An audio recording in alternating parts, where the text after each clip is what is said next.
Selamlar. Bu videoda Crazy Wool tekniği ile bir şal yapacağım. Aynı zamanda ıslak keçe tekniği ile de birleştireceğim Crazy Wool yöntemini. Bu yöntemde bol miktarda örgü ipine ihtiyacımız var. Artan ipleri veya bir yumak ipi kullanabilirsiniz. Ben aynı zamanda eski çalışmalarımdan artan keçe parçalarını da kullandım. Onlara yaprak şekli verdim ve bir tüle teyelleyerek sabitledim. Crazy Wool tekniğinde kullanılan tela bu. Suda çözünen bir tela. Bir yüzeyi pürüzlü, diğer yüzeyi ise daha kaygan. Kaygan olan yüzeyi dikiş dikmek için, pürüzlü olan yüzeyi ise ipleri sermek için kullanacağım. Küçük bir deney yapalım. Eriyen teladan bir miktar kestim. Sıcak su dolu bir kaba daldırıyorum ve saniyeler içerisinde çözündüğünü görüyorum. Kullandığım telanın bir kenar uzunluğu yaklaşık olarak 90-95 cm civarındaydı. Bunu ikiye katladığımda üçgen şekli verdim ve üçgenin bir tarafını yün sermek için kullanacağım. Diğer tarafını da iplerin üzerine çevirerek katlamak için kullanacağım. Bu teknikte artan iplerimizi ve yünlerimizi kullanabiliyoruz. Kumaşlar kullanılabiliyor. Tamamen rastgele doğaçlama olarak ipleri telanın üzerine yerleştiriyoruz. Kaç kat kullanacağımız bize kalmış. Eğer ince bir şal istiyorsak ya da ince bir kumaş istiyorsak daha az kat ip kullanabiliriz. Ama daha kalın tok bir görüntü istiyorsak daha fazla kullanabiliriz. Ben yaklaşık olarak 5-6 kat ip kullandım. Şurada şu an gördüğünüz 2 kat simli ip serdiğim hali. Simli ipin üzerine ebruli pamuklu ip yerleştireceğim. Artan ipleri düğümleyerek birleştirebiliriz. Serbest halde kısa kısa ipler kullanmak istemedim. Uçlar açıkta kalmasın diye. O nedenle küçük iplerimi ben birleştirerek kullandım. Toplamda yaklaşık olarak 5-6 kat ip serdim diyebilirim. Bir yumak ebruli ip tamamen bitti. Simli ipten de çok az kullandım. İpleri ben gelişigüzel yuvarlak hareketlerle yerleştirmiştim. Bu tamamen bizim o anki tarzımıza bağlı. Zikzak hareketlerle de yerleştirebiliriz. Yani uzunlamasına karşıdan karşıya, sonra onun kafesleyecek şekilde dikey olarak yerleştirebiliriz. Eski çalışmalarımdan artan keçelerimi bir tül üzerinde teyelleyerek çiçek haline getirdim. Bu şart değil bu çalışma için. Ben içimden geldiği için böyle bir şey yaptım. Ama güzel de oldu. Tavsiye edebilirim. Burada gördüğünüz bütün parçalar, keçeler değerlendirme amaçlı kullandığım eski keçe parçaları. Evet, artan diğer telayı üzerine kapattım. Sonra siyah iple teyelledim. Tek kat ip kullanmanızı naçizane öneririm. Ben teyel ipi olarak çift kat çalışmıştım başlangıçta. Onu sökmek zor oldu. Tek kat iple kısa ya da uzun adımlarla teyelleyebilirsiniz. Ama gevşek yapmamanızı öneririm. Çünkü dikiş makinesinin ayağına giriyor ve dikiş yapmanızı zorlaştırıyor.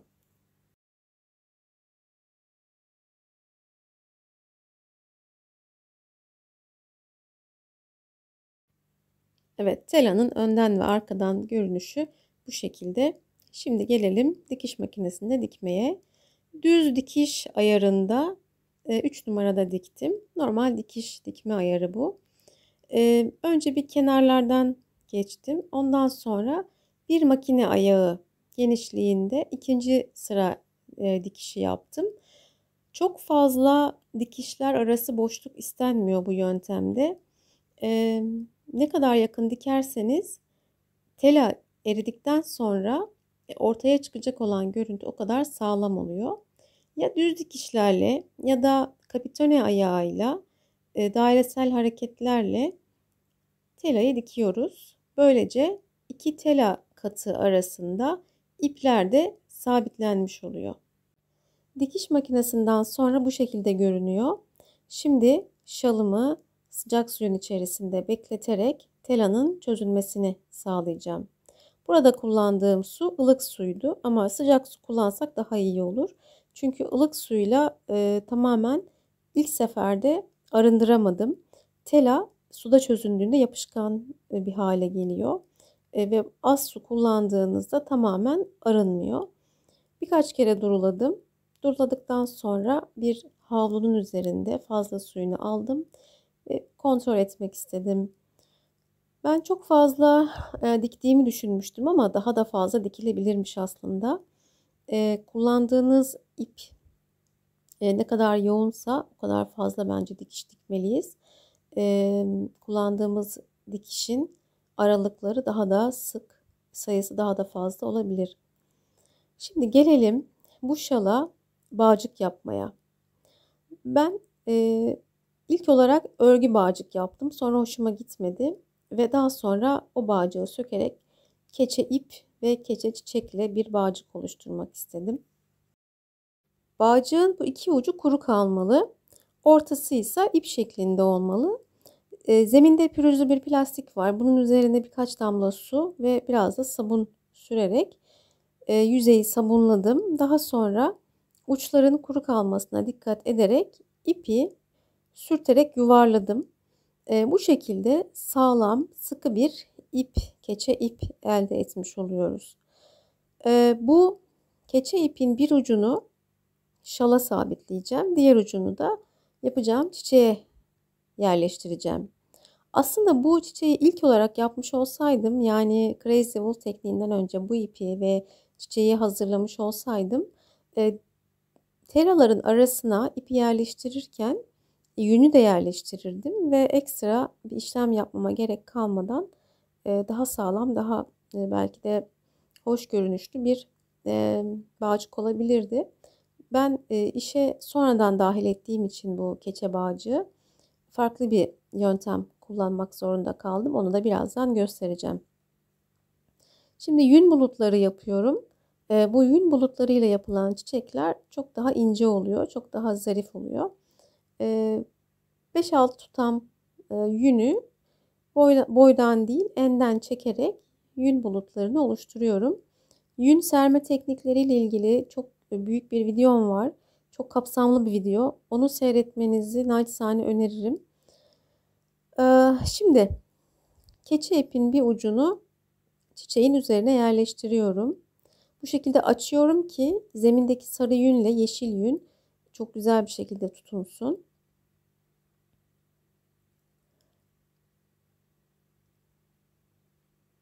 Evet, şimdi de pembe tensel yerleştiriyorum. Tensel şart değil, pembe yün de olur. Ben şalla uyum içinde olsun diye böyle bir dokunuş yaptım. Sonra su ve sabunla ıslatarak normal keçeleme işlemime devam edeceğim.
Çiçeğim hazır. Şimdi keçe iğneleme tekniğiyle şalımın ucuna bu çiçeğin kuru yün ucunu yerleştireceğim. Bu amaçla keçe iğnesi kullanacağım. Keçe iğnesiyle yukarıdaki yünü iğneleyerek diğer yüzeye geçiriyorum. Daha sonra diğer yüzeye de bir parça yün ekleyeceğim. Onu da iğneleyeceğim. Böylelikle iki yün parçası arasında kalan şalın ucu çiçeğe sabitlenmiş olacak. Dediğim gibi başlangıçta eğer ben keçe çiçeği yapmış olsaydım kuru yün uçlarını iplerle birlikte telanın arasına yerleştirirdim, dikerdim ve son aşamada sabunlayarak keçeleştirebilirdim. Ama ben biraz tersten yaptım işlemi. Çünkü plansız hareket ettim. Bir an önce Crazy Wool tekniğine başlamak istedim.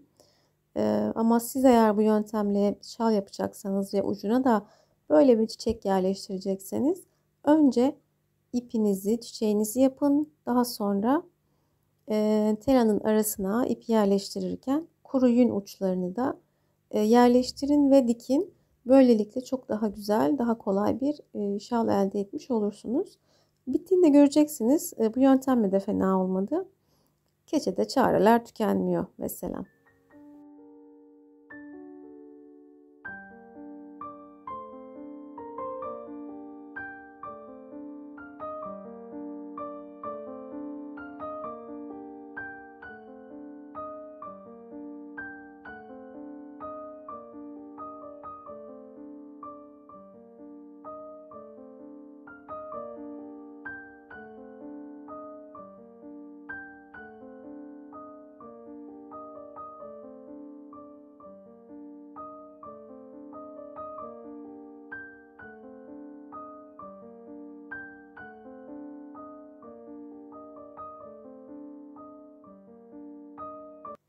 Telayı tamamen temizlemek için şalımı şampuanla yıkıyorum. Bildiğiniz saç şampuanı, herhangi bir özelliği yok. Herhangi bir şampuan olur bence. Birkaç dakika bu şekilde suda beklettim. Şampuanlı suda beklettim. Sonra duruladım ve yeniden su doldurduğum kabın içerisinde birazcık yumuşatıcı ekleyerek beklettim. Bu bildiğimiz çamaşır makinesinde kullandığımız çamaşır yumuşatıcısı. 5 dakika kadar beklettim. Daha sonra duruladım. Duruladıktan sonra da bir havlunun üzerinde fazla suyunu aldım. Ve çiçeklere son şeklini verdim.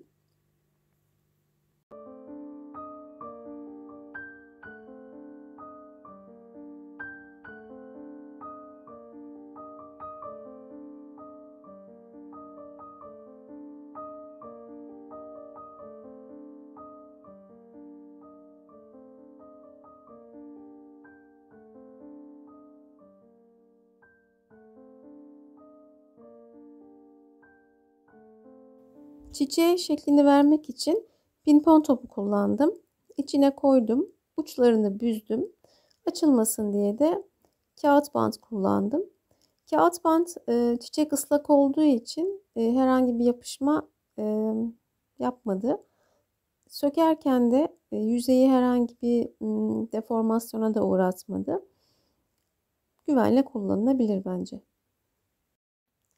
Bu şekilde kurumaya bıraktım. Nemliyken tersten çok hafif ütüledim. Böylelikle yüzeydeki kalkan ipleri de yatıştırmış oldum. Bakalım son hali nasılmış.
Sabırla izlediğiniz için çok teşekkür ediyorum.